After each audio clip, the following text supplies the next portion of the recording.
You may have heard that we prayed twice for two of our priests here who have celebrated their birthdays. Well, 5 of us were together enjoying a meal celebrating those birthdays. The conversation was light until someone asked, "Let me ask you what you think about the challenges we face from fellow Catholics who question the Church and whose faith is diminished."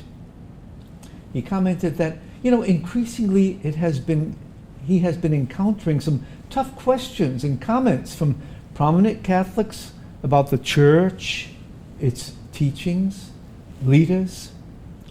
Well, each of us responded and agreed that we are, in fact, facing tough days, exacerbated by this pandemic, causing us to wonder if the empty pews we preach to on weekends will fill up again.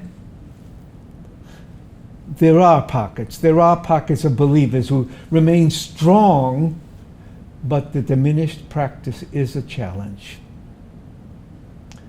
Alone with my thoughts about the question, having read the scriptures for this Mass today, I gravitated more towards the reading from Jeremiah. And I asked myself, if belief and people's response to God and religion are that different from what we heard spoken by Jeremiah in that scripture today.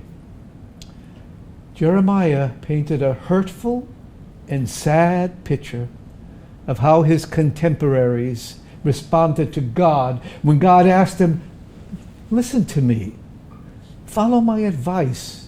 I'm pointing out a road to you that leads to fulfillment." They refused. They've refused to listen to God.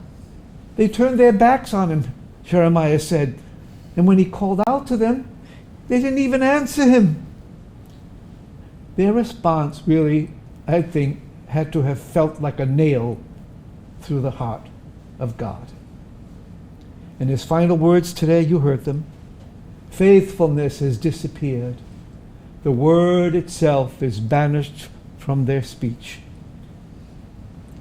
So when asked how I respond to people today whose faithfulness seems to have diminished and the word itself is no longer uttered, I'm saddened. But I'm reminded from the days of Jeremiah, this has been how it's been and will continue to be until the second coming. And as the dinner ended, we did agree that our religion and church is alive and in some places thriving, that in every age God has been our refuge. And while it sometimes is painful to acknowledge that the faith we possess is no longer shared by those we love and are closest to, for the 5 of us, our God reigns.